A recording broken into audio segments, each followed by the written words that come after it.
السلام علیکم Abdul Qayyum beloved Pakistan YouTube channel کے پلیٹ فارم سے آج کا جو ٹاپک ہے وہ عورتوں کے متعلق ہے کہ عورتیں جو ہیں وہ کتنی قسم کی ہیں۔ عورتیں 3 قسم کی ہیں، اور یہ فرمایا کس نے ہے؟ یہ حضرت عمر رضی اللہ عنہ نے فرمایا، اور یہ جو نا حیات صحابہ میں بھی لکھا ہوا یہ واقعہ،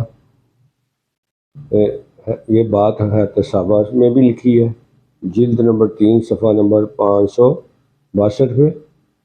اور یہ بکھرے موتی جو کتاب ہے نا، بکھرے موتی، اس کے 93 صفحے پر بھی یہ موجود ہے۔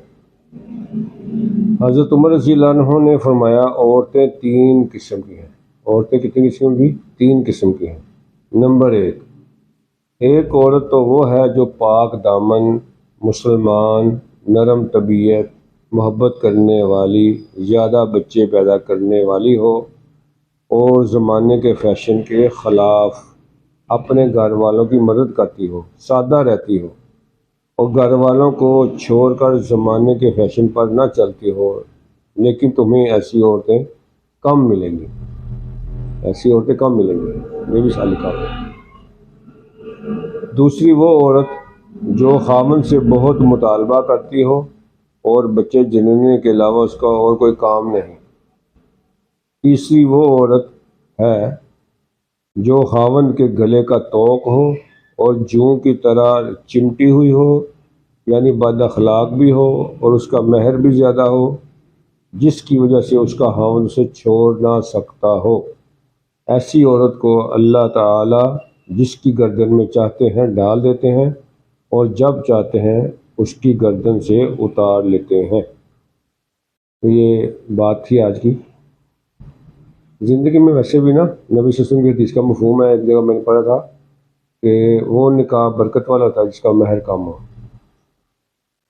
تو یہ جو آج تعلیم کی گئی ہے، آج جو حضرت عمر رضی اللہ عنہ کی ہم نے یہ بات عورتوں کو 3 قسم کی عورتوں کے لیے پڑھی ہے، اس سے ہمیں سبق سیکھنا چاہیے۔ خاص طور پہ جن کے متعلق یہ بات ہوتی ہے، آج کا سبق ان کے لیے ہے کہ وہ سادہ رہیں اور اچھے طریقے سے گھر میں وقت گزاریں اور نرم طبیعت رہیں، محبت کرنے والی ہو، فیشن سے بچنا چاہیے۔ ٹھیک ہے، زندگی چند روزہ ہے، بہت مختصر زندگی ہے۔ اگر ہم ایک بندے کو دیکھیں بھی کہ اس کی زیادہ کتنی عمر ہوگی تو 60-70 سال یا 80 سال عمر ہوگی اس کی، اور قیامت کا پہلا دن کتنا ہے؟ 50,000 سال کا۔ اب اس کو ہم اگر اس کی پرسنٹیج نکالیں تو 50,000 سال کا ایک دن ایک طرف اور 60-70 سال کی زندگی ایک طرف، کیا پرسنٹیج کی نکلے گی؟ بہت ہی قلیل ہے۔ زندگی مختصر ہے، یہاں آنے کا جو مقصد ہے وہ بھی اللہ نے ہمیں بتا دیا، وما خلقت الجن والانس الا لیعبدون، اور ایک اور جگہ فرمایا وما خلقت الجن والانس الا لیعبدون، اور دوسری جگہ فرمایا الذی خلق الموت والحیات لیبلوکم ایکم احسن عملا۔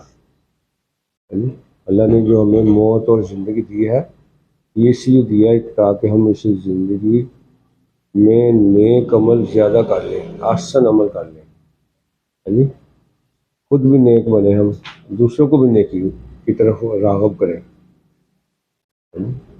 یہ بڑا ضروری ہے، خود بھی نیک عمل کرنا، دوسروں کو بھی نیکی کی طرف بلانا، کیونکہ قرآن مجید میں آتا ہے کنتم خیر امۃ اخرجت للناس تأمرون بالمعروف وتنہون عن المنکر وتؤمنون باللہ، جس کا مفہوم یہ ہے کہ تم بہترین امت ہو، تم لوگوں کی نفع ثانی کے لیے بھیجے گئے ہو، بھلی بات کا حکم کرتے ہو، برائی سے روکتے ہو، اور اللہ پر ایمان رکھتے ہو۔ اللہ مجھے آپ کو ہم سب کو عمل کی توفیق عطا فرمائے۔